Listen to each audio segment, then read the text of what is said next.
اب دیکھیں آگے، فرض نمازوں کے لیے جماعت کے بارے میں علماء احناف کے 6 اقوال ہیں۔ بعض نے اس کو فرض عین لکھا ہے، بغیر جماعت کے نماز ہوگی ہی نہیں۔ بعض نے فرض کفایہ لکھا، واجب عین، واجب کفایہ، سنت موقدہ، مستحب۔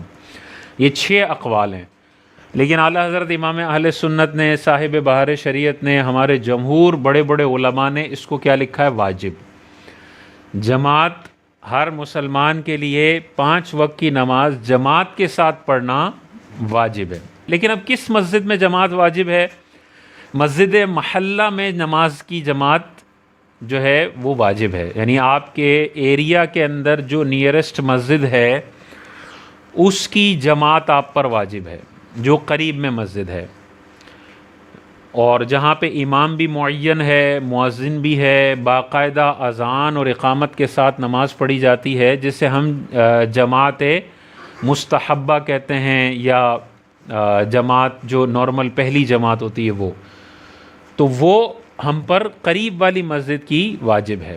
اگر قریب والی مسجد میں جماعت نکل جاتی ہے تو یہ نہیں ہے کہ 1:15 بجے ظہر نکل گئی تو اب 1:30 بجے کی ڈھونڈو، 1:45 کی ڈھونڈو، 2 بجے کی ڈھونڈو، وہ لازم نہیں ہے، مستحب ہے کہ آپ ڈھونڈ لیں۔ لیکن اگر 1:15 بجے کی نکل گئی ہے تو اب آپ گھر میں پڑھ سکتے ہیں۔ اب گناہ گار، اگر جان بوجھ کے چھوڑیے تو گناہ گار ہوں گے، لیکن آپ گھر میں پڑھ سکتے ہیں، مسجدیں تلاش کرنے کی ضرورت نہیں ہے۔ اور جو مسجد محلہ ہے وہ بھی وہ مسجد جو قریب میں ہو۔ اب کوئی کینیڈا میں رہتا ہے مثال کے طور پہ، اس کی سب سے قریب مسجد 6 کلومیٹر دور ہے، بعض اوقات اگر ایسا ایریا ہے تو اب اس کو بہت دور مسجد ہے، اب اس کو یہ مجبور نہیں کیا جائے گا کہ ہر نماز کے لیے وہ گاڑی نکالے اور 6 کلومیٹر دور جا کے نماز پڑھے۔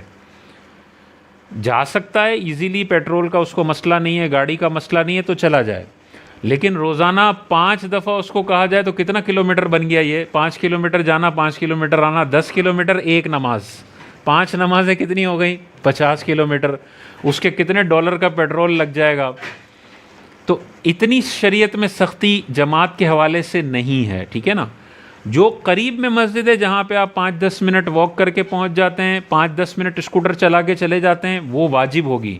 لیکن 20 منٹ دور ہے مسجد کہ 20 منٹ اسکوٹر چلانی پڑے گی، 15 منٹ اسکوٹر چلانی پڑے گی، اتنا شریعت نے مشقت میں نہیں ڈالا ہے۔ حضور علیہ السلام کی حضرت علی رضی اللہ تعالیٰ عنہ کے حوالے سے بھی منقول ہے، جس مسجد کی آپ کو اذان کی آواز آ رہی ہے اس مسجد میں آپ نے نماز پڑھنے جانا ہے، یہ واجب ہے۔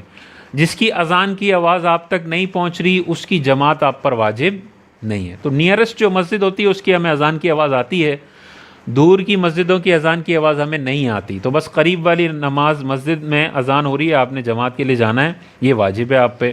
مسجد دور ہے تو پھر واجب نہیں ہے، پھر گھر میں پڑھیں، یا گھر میں بھی، مطلب گھر میں بھی اگر 3-4 لوگ مل جاتے ہیں تو پھر تنہا نہ پڑھیں، بلکہ گھر میں بھی اگر 3 بندے مل جاتے ہیں، 2 بندے بھی مل جاتے ہیں تو جماعت کے ساتھ نماز پڑھنی ہے، 27 درجے فضیلت ہے، ٹھیک ہے نا۔ ہم بعض اوقات 2 بندے بھی ہوتے ہیں تو تنہا پڑھ رہے ہیں، تو تنہا کیوں پڑھ رہے ہیں بھائی؟ ایک بندہ امام بن جائے اور پیچھے ایک بندہ مقتدی بن جائے، تو ایک کے بجائے 27 درجے آپ کو ثواب مل جائے گا نماز کا۔